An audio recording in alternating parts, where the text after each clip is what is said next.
Nova 97X. I say a lot of the same things in every video because they're timeless, right? It's like, if you can understand, right, there's fundamental things that if you spend 60 seconds a day doing, they'll completely change the quality and the trajectory of your training. So let's go through some questions. So firstly, right, try to take a deep breath. If you take a deep breath and your shoulders go up into the air, right, if you look like this, then that means what you want to do is, and if you could only listen to one thing from this video, search How to Breathe by Dr. Vranich. V-R-A-N-I-C-H. She's going to teach you how to do belly breathing, which looks like this. You're going to go.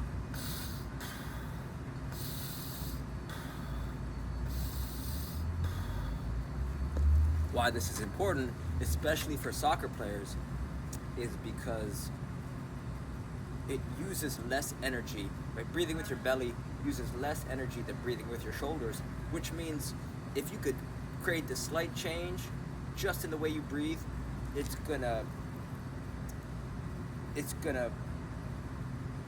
reflect positively. It's gonna elevate every single other part of your life, right? Because you're gonna be able to stay calm in high pressure situations. You're going to effortlessly improve your stamina and endurance because you're using less energy with your upper back and shoulders. Since you're using less energy breathing with your belly and not with your upper back and shoulders, you're just going to have a surplus of energy going forwards. Breathing with your belly massages your internal organs. It takes pressure off your spinal column. And it's, past the age of 11, I think I had a pro, like every single one of my coaches since the age of 11 was a professional coach. Yet this is something that, like, I just wish I got taught it so late.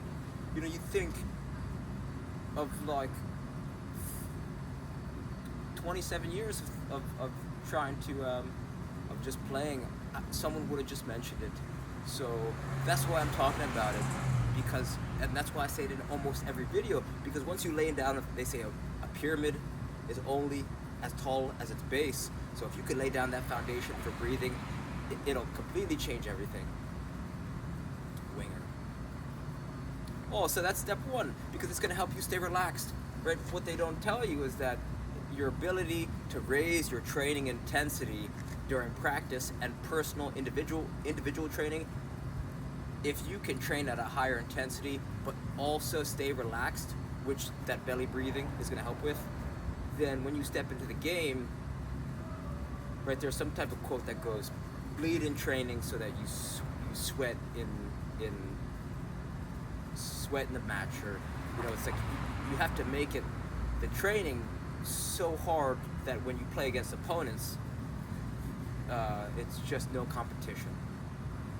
So that's question one. Can I learn how to breathe effectively? Right, and then we're going to get directly into how we can improve as wingers. Question number two is, can I bring a ball with me everywhere I go? Right, because if you think about it, if you get more touches, you could argue that if you get more touches, then you'll make more mistakes. More mistakes leads to more learning.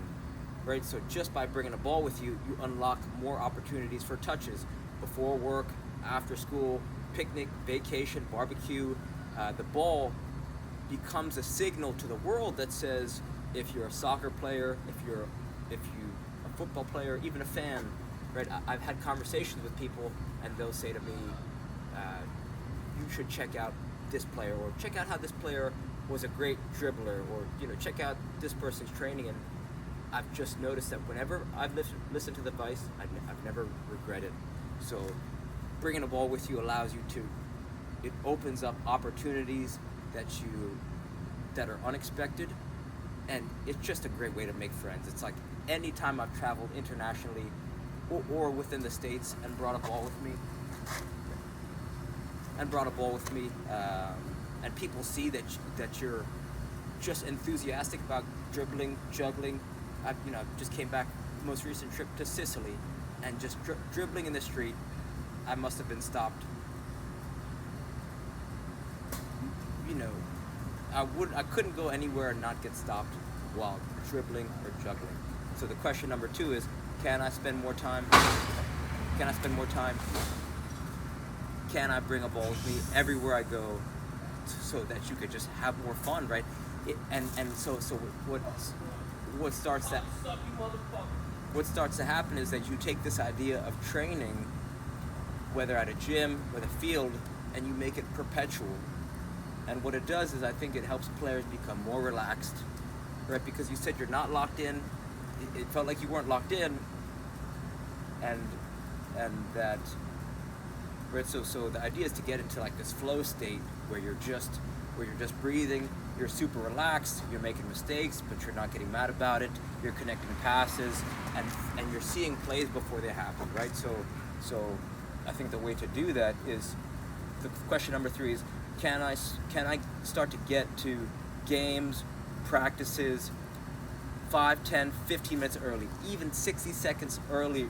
You show up to practice a few minutes early and getting to this juggling and dribbling habit, which allows you to get out of your head and into the ball. Right, just staying relaxed, breathing through your belly, alternating between juggling, right? I like, my new favorite juggling pattern is double right, double left, whether it's with the thighs or with the feet. So my new favorite juggling pattern looks like this. It goes 1, 2, 1, 2, 1, 2, 1, 2. And my favorite, or you could do with the feet, right? It's 1, 2, 1.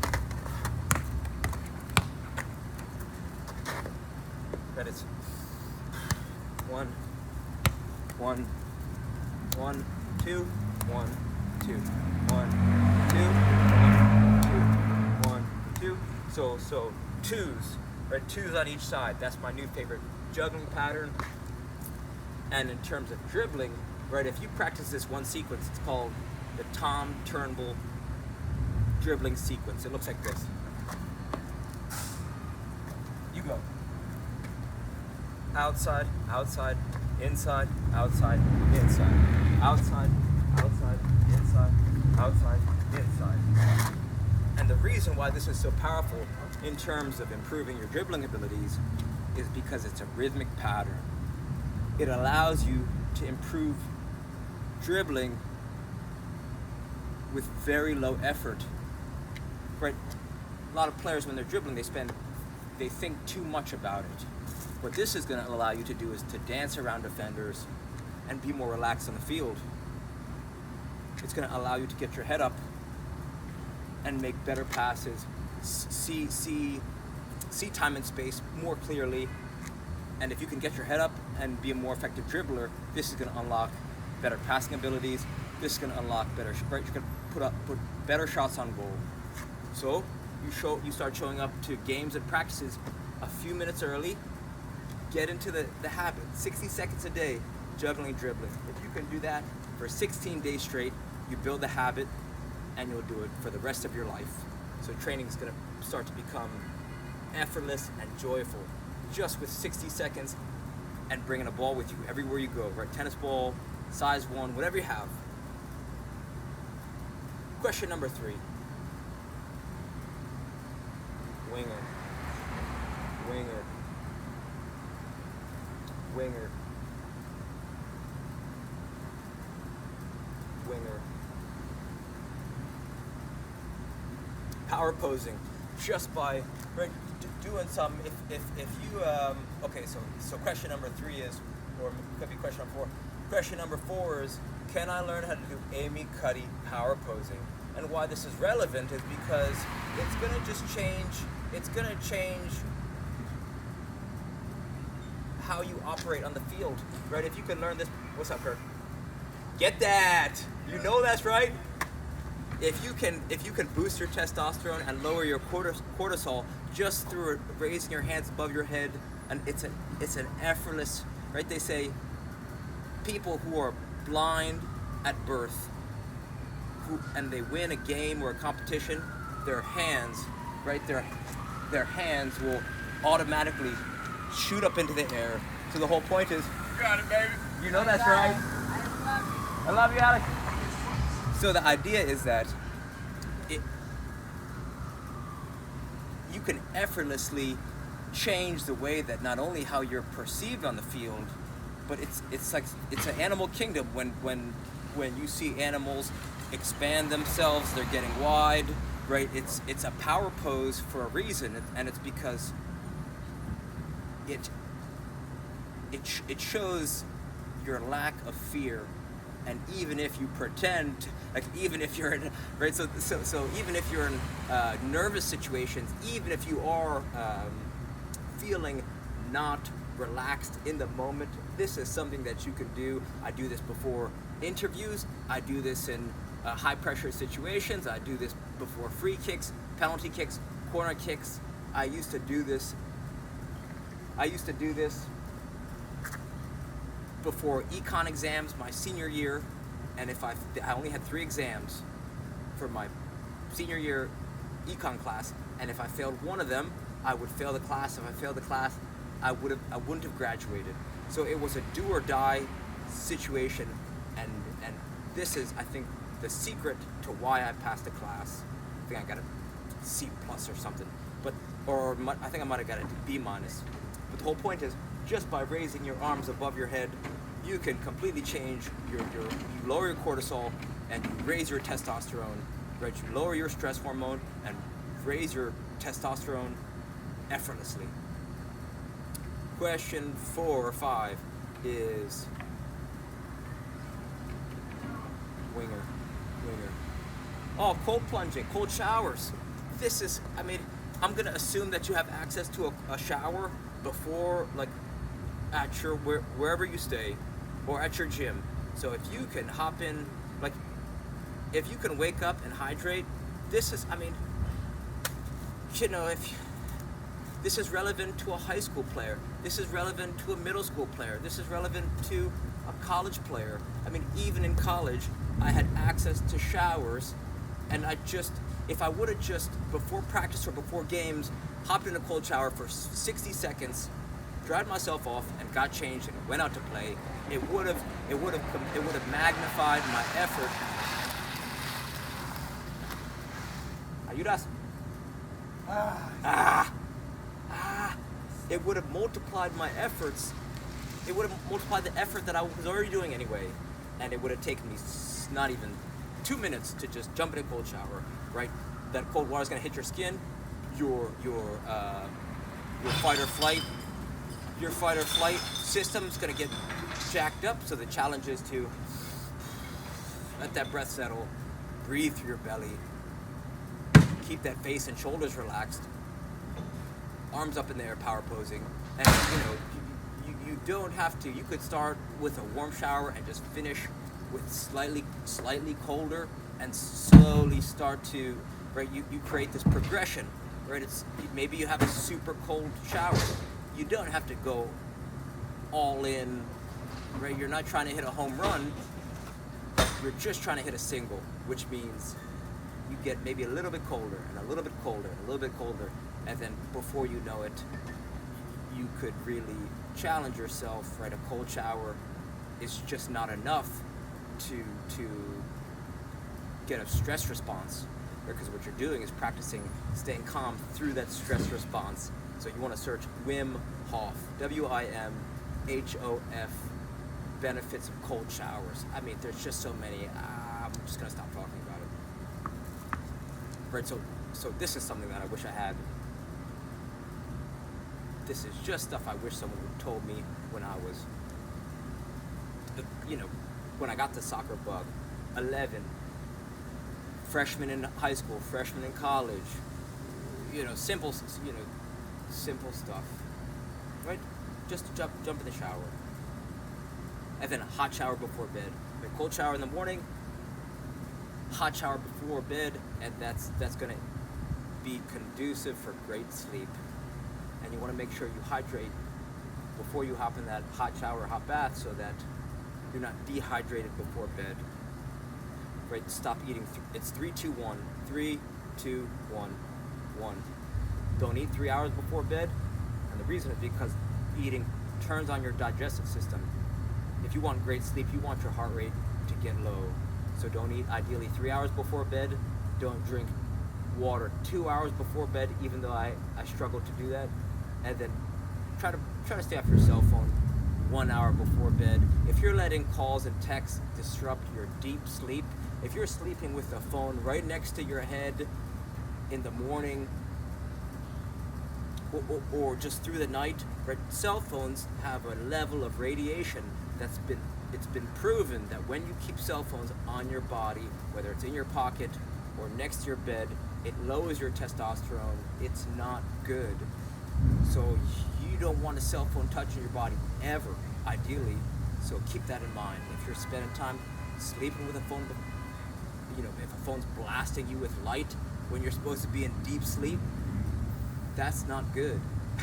and so if you could change the quality of your sleep, then you'll change the quality of your life. They say the way to cure almost any problem is a glass of water, some good sleep, and maybe call in a friend. So keep those things in mind. You're good. How was tonight? It was okay? Yeah. No doubt. Where are you headed to? Home. Home? Good. Go straight home. Yes, sir. Make good choices. Always. Yeah. So keep that in mind. Question number, this is getting long, but it's what I wish someone would have told me. Question number 6 is, I'll do one more.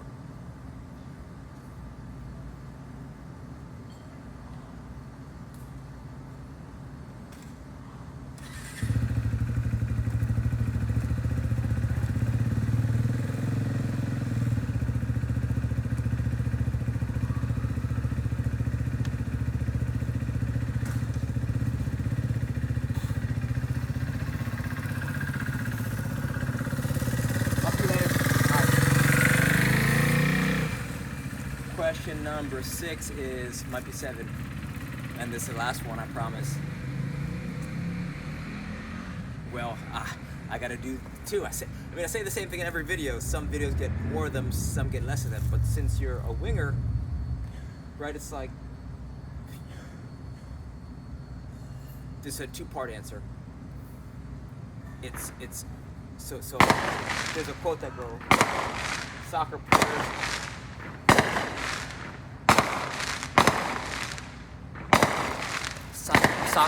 are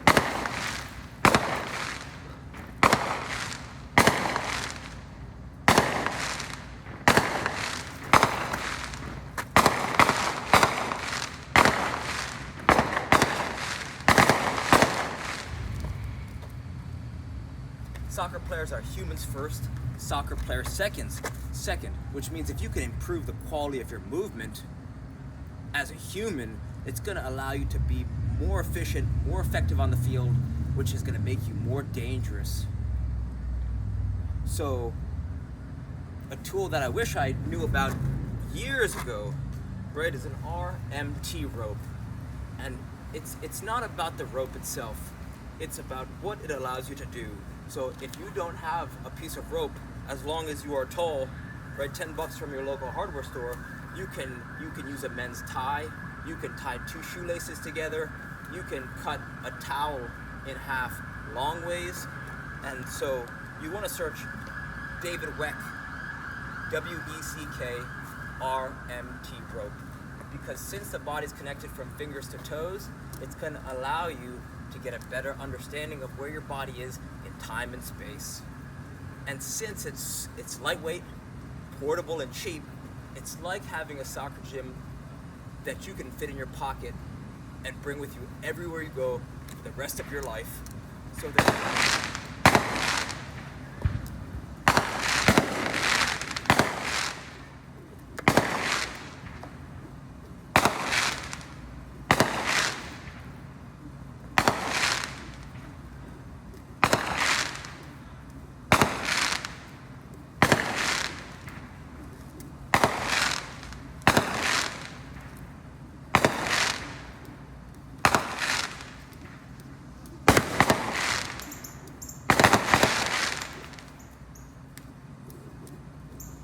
And so a lot of players, they'll spend, right, they'll go to the gym and they're doing either, so I find the common mistakes of soccer players these days is they're doing bodybuilder gym bro exercises, which I felt victim to, right? I was trying to improve my physique.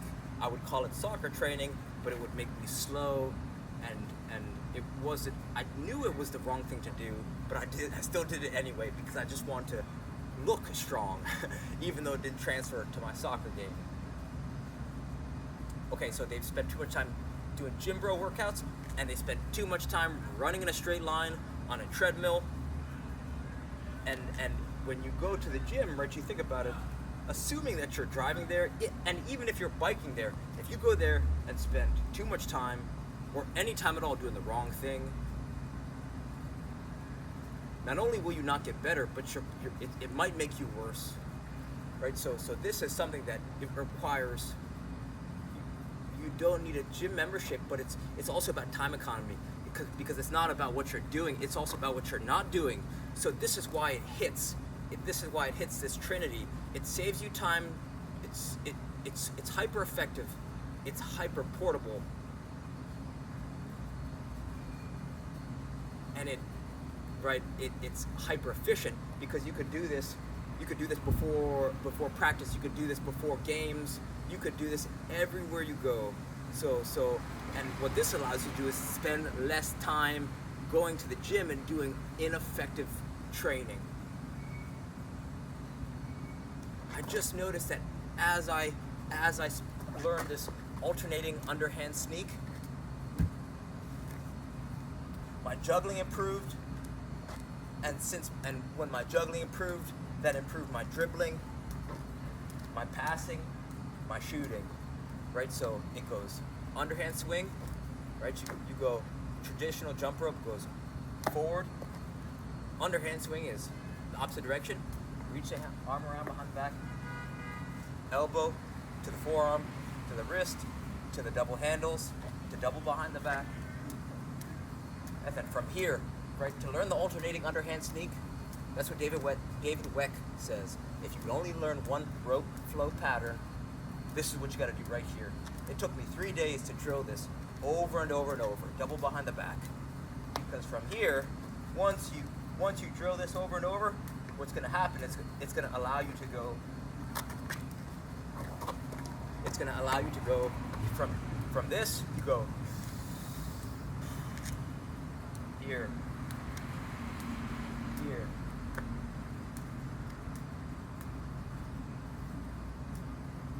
And the reason why you want to learn this is because it perfectly mimics your running technique. It teaches running technique. It teaches you to whip your arms down and pop that knee up, right?